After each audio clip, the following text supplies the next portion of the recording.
Ebintu bya Uganda olumu bibuzaabuza. Weewuunya nti ddala kituufu abantu bano babeerawo ku lwani. Museveni abadde mu buyinza emyaka 38 mu Uganda agifugira ku mudumo gwa mmundu. Akozesa abasirikale okutiisatiisa bannayuganda okulaba ng'asobola okwekuumira mu buyinza ebbanga lino lyonna eddene lyabubaddemu. Kyewuunyisa nti waakiri singa abasirikale bo nga bamuyambye okubeera mu buyinza emyaka gino gyonna, singa abafaako nga bafunye obuzibu ayanguwa okwanukula emiranga gyabwe, kyandibadde kirungi. Bw'otuuka mu byendya by'abasirikale byewuunyisa, bw'otuuka mu byensula by'abasirikale kyennyamiza, bw'otuuka ku nsasula yaabwe ate awo ne gujja bagira. Waliwo omusajja mukulu ono azaalaajana, musajja wattu olunaku lwe balumba abasirikale ba UPDF e Somalia ne babakuba ne babattamu emirambo egyali gisibwa ne mu 200.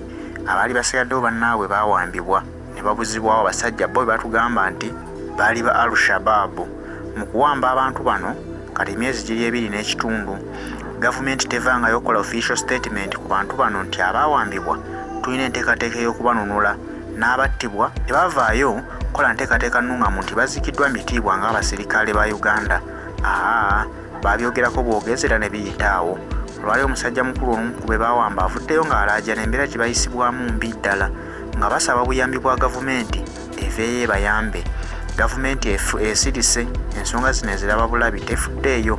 Abo tekyababalanga abasirikale ba Uganda kubanga bo ekyali ekyawe kyali kyakuzza egyo mirambo, wabula abo baawamba nga balamu tebaafaayo kulondoola nti ani alina okuyamba abantu abo bakomewo ewaka.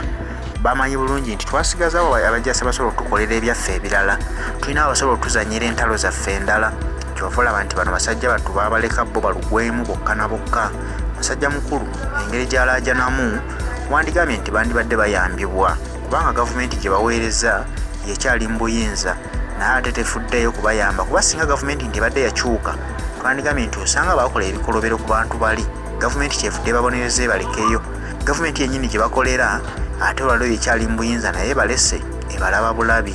Kati twebuuza nti gavumenti ddala muntu ki gw'eyinza okwagaliza ekirungi mu Uganda, ekwagala ng'ekufunako kyekwagala ku budde obwo, kasita emala kikugjamu oba togikwatako yeeba ekola byayo bigitwala mu maaso.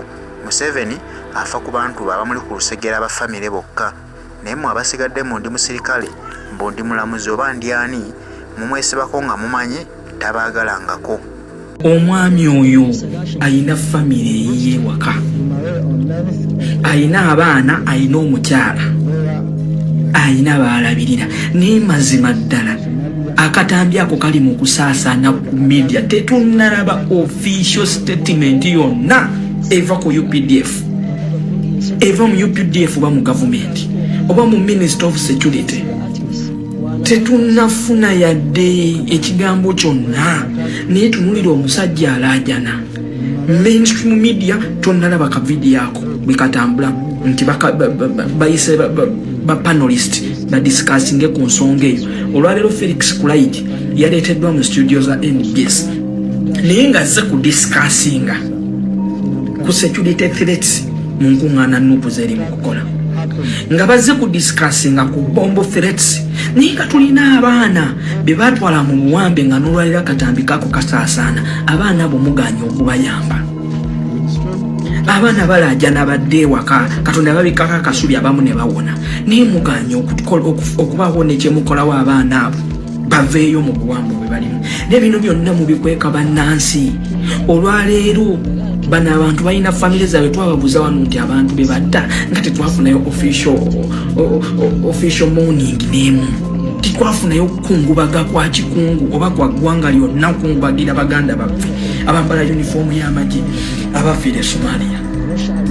Naye naawuloko muli ku kimu muwoza mufulumya statement litugenda kwata abantu abo bonna abambala ebyambalo ebyefaananyiza ebyamagye, naye nga tageti yamwe eri ku baana ba NUP abamba red beret ne buvu. Naye olwaleero tuyina omwana wuyo munnayuganda ali mu yunifoomu ya UPDF eriko ne bbaji ya Uganda, alaajana yeetaaga buyambi kununulwa 103 days. Nimwefudde awatali kiriwo. NBS munoonya content wuuyo okusinga okudda mu byekisirusiru. Bano abantu balina famire zaabwe, mubanga mugamba nti muli ba patriot nnyo. Bano abaana be balwanirira eggwanga lyaffe, lwaki bo temubayamba? to an extent if we abantu ababulijja batalina kye tuli, we come and discuss. Baganda bafe bali mu uniform y'amagye, abali mu kubonaabona, abalina famire zaabwe, abalina abaana. Omusajja omukulu atudde Katambi alaajana ayeetaaga buyambi ayambibwe.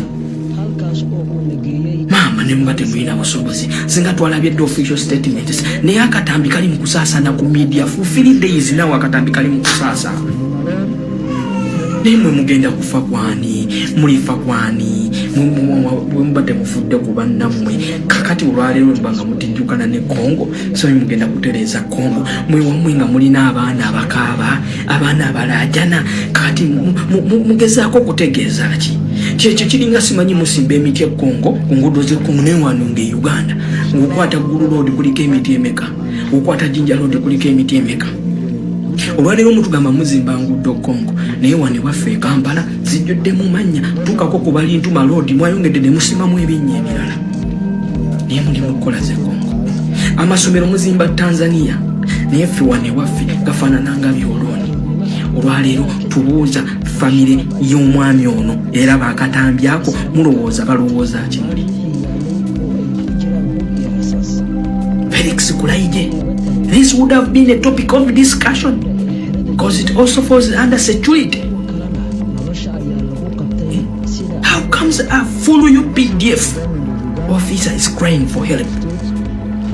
He's crying for help. The video has circulated for almost 3 days.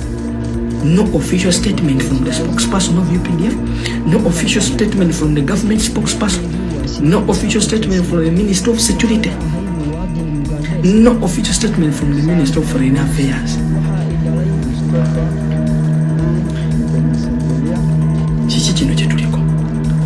Honorable members of Parliament, why isn't this a discussion in the Parliament? Why isn't this a discussion? This is a fellow Ugandan, a man in a uniform, in a UPDF uniform. These are fellow Ugandans, they need justice also. Why isn't he a priority? Kitalo nnyo nnyini ddala. Naye bannayuganda bwe tutaaveeyo okuvaayo ne tulwanirira abaffe ne tutambuza obutambi nga buno, baganda baffe tebagenda kuyambibwa. Nkubuulira, we have to expose these mafias. We have to expose the thugs to maximum. We should utilize the small equipments we have, like our phones, data, our media, social media pages and platforms. Now look, tunulira omusajja oyo bambi. Be batasasulwa, babonaabona. Even in Tanzania ne Kenya ne Rwanda, musirikale wayo tasobola kuvaayo n'alaaja na bwato. Kitegeezera eriyo bangi abali mu kulaaja n'abali mu mbeera bwetyo nga temufiirayo ddala.